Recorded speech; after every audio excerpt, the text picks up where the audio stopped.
The afternoon sun baked the cracked asphalt of the small-town gas station, heat shimmering above idle cars. A lone man stood near pump 4, shoulders straight despite the weight pressing down on him. His name was Frank Calder, a Vietnam veteran, gray hair cropped short, jacket faded but clean. The old service patches were stitched with care, not pride, just memory. He waited calmly, hands open, voice low, asking only for respect in a town he once bled for, that a police cruiser rolled in slow, tires crunching gravel. Officer Dylan Rourke stepped out, badge polished, jaw tight with arrogance. He took one look at Frank's jacket and smirked. Something ugly flickered in his eyes. This wasn't going to be a warning. This was going to be personal. "Hey, old man," Rourke said, loud enough for everyone to hear. "You can't loiter here. Move along." Frank didn't argue. He didn't shout. He simply turned, meeting the officer's eyes with calm dignity. "I'm paying for gas," he said. "Then I'll be on my way. Just asking you to speak with respect." That was the mistake. Rourke laughed, sharp and cruel. "Respect," he scoffed. "You want respect, don't dress like a vagrant pretending to be a hero." The words landed heavy. A teenage cashier froze inside. A mother loading groceries looked away. Frank swallowed, pain flashing behind steady eyes. "I served this country," Frank said quietly. "I buried friends. I'm not pretending." Rourke's smile vanished. He stepped closer, invading space. "You don't tell me how to talk," he growled. "This badge decides who gets respect." Frank raised his hand slowly. "I don't want trouble." But trouble had already decided. Rourke shoved him. Hard. Frank stumbled, catching himself on the pump, pain shooting through old injuries that never healed right. A sharp intake of breath escaped him. The crowd stayed silent. Rourke grabbed the jacket collar. "You veterans think you're untouchable," he hissed. "You're nothing now." Across the highway, the sound of engines rolled in like distant thunder. .5 motorcycles appeared on the horizon, chrome flashing under the sun. They rode in tight formation, leather vests marked with a worn but feared emblem. Iron Serpents MC. Locals knew the name. Outsiders feared it. What no one expected was what they stood for. The bike slowed as they passed the gas station. One rider turned his head, then another. The lead bike stopped. Marcus Hale, broad-shouldered, beard streaked with gray, cut the engine. His eyes locked onto the scene. A cop roughing up an elderly man wearing service patches. Marcus didn't speak. He didn't have to. The other bikes parked beside him, engines dying one by one. Silence followed, thick and dangerous. Rourke noticed them too late that Frank's knees buckled as Rourke shoved him again, sending him down hard. The veteran hit the ground, gravel biting into his palms. His metals clinked softly, a sound that twisted something deep in Marcus's chest. "Get up," Rourke barked. "I said get up." Marcus took a step forward. "Officer," Marcus said calmly, voice low and controlled. "That man hasn't done anything wrong." Rourke turned, sneer returning. "This doesn't concern you, biker." Marcus looked at Frank, then back at the officer. "It concerns all of us when a veteran gets treated like trash." Rourke's hand moved toward his holster. "Back away before you make this worse." The bikers shifted subtly, forming a line. Not aggressive. Protective. Frank tried to rise, wincing. Marcus knelt beside him.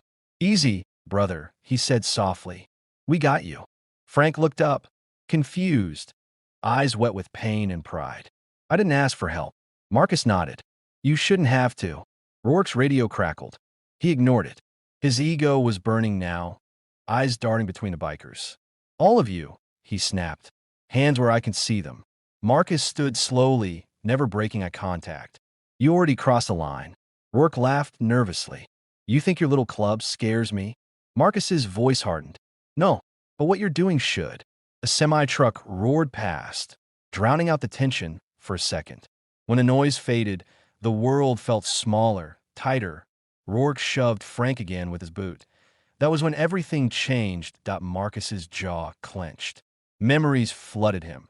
His own service, brothers lost, funerals with folded flags. This wasn't just a moment. It was a pattern, and it had gone on long enough. "Touch him again," Marcus said, deadly calm, "and you'll answer for it." Rourke sneered, hand resting on his gun. "You threatening an officer?"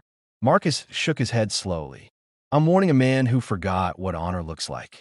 Sirens wailed faintly in the distance. Backup coming. Rourke smiled, confident again. Looks like you boys picked the wrong day.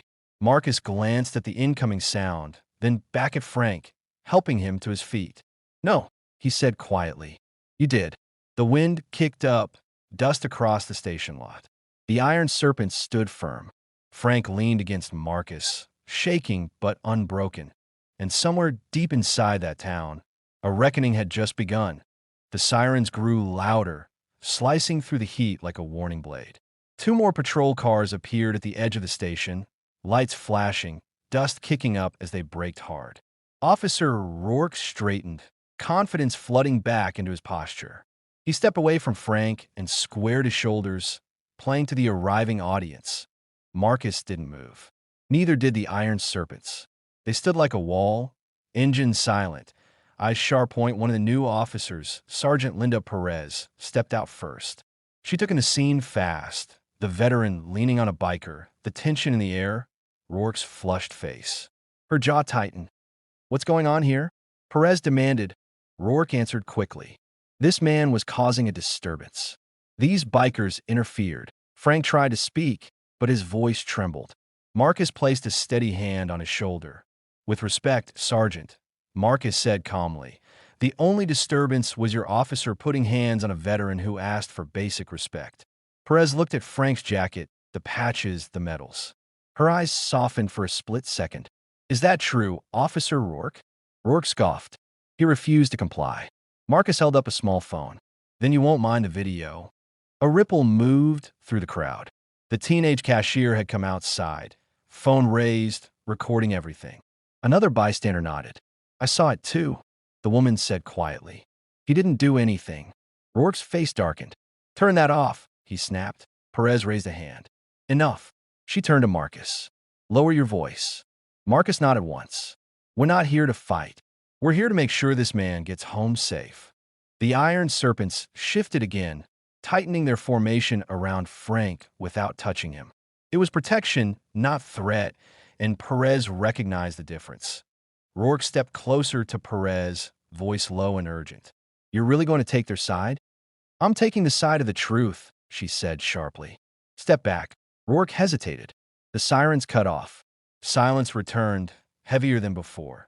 Then Rourke made another mistake that he lunged toward Frank, grabbing for the jacket. You're not leaving, he barked. Marcus reacted instantly, stepping between them, hands open but firm. That's enough. Rourke shoved Marcus. Cameras caught everything. The crowd gasped. The iron serpents didn't strike. They didn't rush. They stood their ground, eyes locked, muscles coiled. Perez drew her weapon halfway, pointing it at the ground. Officer Rourke, stand down now. Rourke froze, chest heaving. You can't be serious. Perez's voice hardened. I said stand down. For a long second, no one breathed. Then Rourke slowly raised his hands, rage burning in his eyes. That was when the twist hit. A black sedan rolled into the station lot. Unmarked, windows tinted. It stopped near the pumps. A man in a suit stepped out, badge clipped to his belt. Internal affairs, he said calmly. Officer Rourke, we need to talk. The words landed like a hammer that Rourke's color drained. What is this? The agent gestured to the phones, the witnesses, the bikers. We've had complaints. This just saved us time. Murmurs spread. Perez exhaled slowly, relief mixed with anger. You knew. The agent nodded. We suspected abuse of authority. Veterans.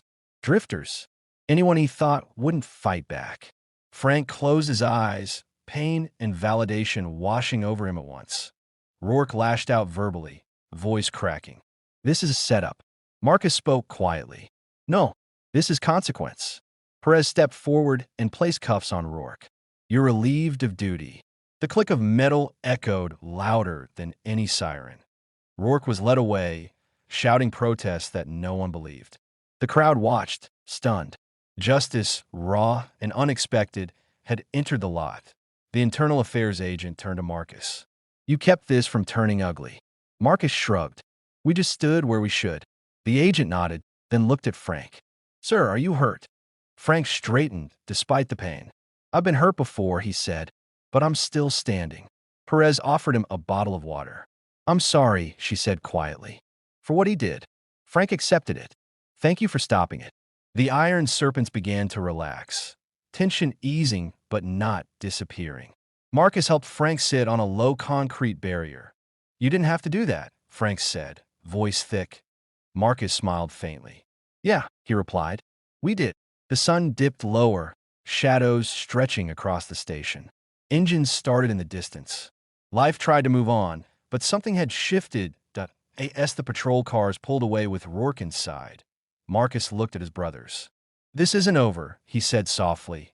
They nodded, understanding, because justice had started here, but the truth behind Rourke's badge ran deeper, darker, and louder than anyone in that small town wanted to admit, and the Iron Serpents were not done.